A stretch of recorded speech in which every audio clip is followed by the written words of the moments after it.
Imagine a world where the truth is locked behind this black cloth, where silence isn't golden, it's forced, where even your own heartbeat feels too loud.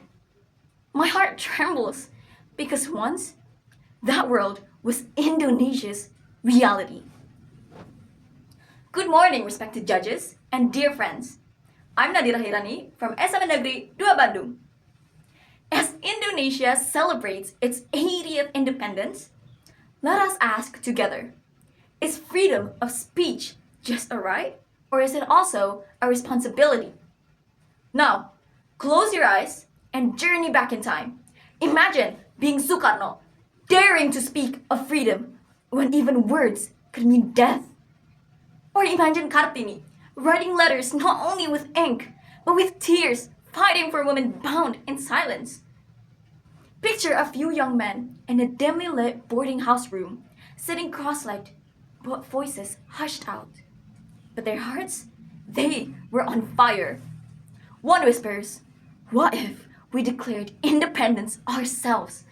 And that tiny spark, born not on grand stages, but in the quiet courage of youth, became the roar of Merdeka in 1945. Freedom wasn't just gifted, it was spoken into being. And today, in our Indonesia, we still speak up. We ask, why is this rule unfair? We say, we can learn differently, even when our voices tremble.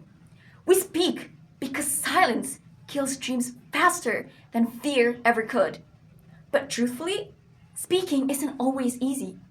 Last year, during a quiet classroom vote for our school festival, my heart dreamed of a cultural showcase full of tari Sunda and gamelan and something that is truly ours. A brave friend raised her hand, her voice calm but firm. What if we did a cultural show? My heart leapt. That was my dream too.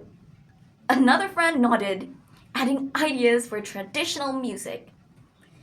I felt my heart race. Should I speak? Should I say, yes, let's do it? But fear of judgment, fear of standing out, froze my voice. I stayed silent, hoping my silence was enough. But when the votes were counted, the ideas lost.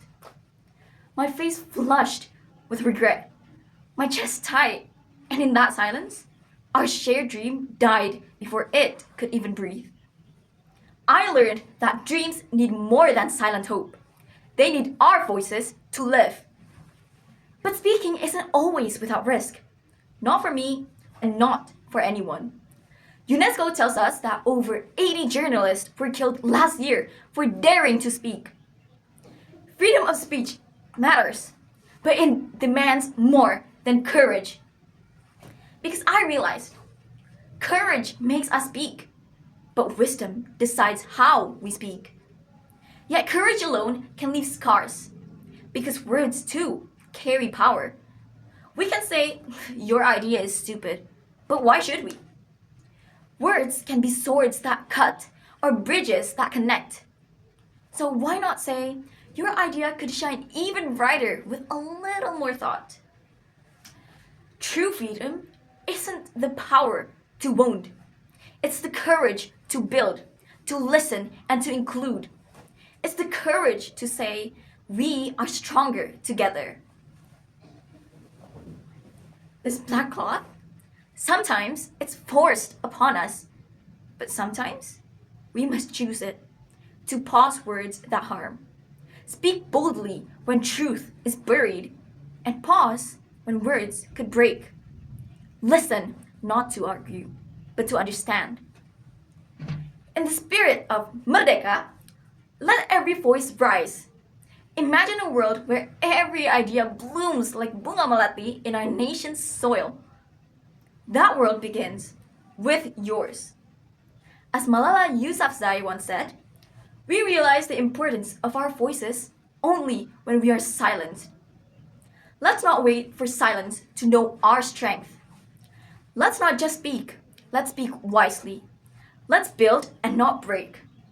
I'm Nadira, and I still believe that even in the quietest voice can change the whole world. Thank you.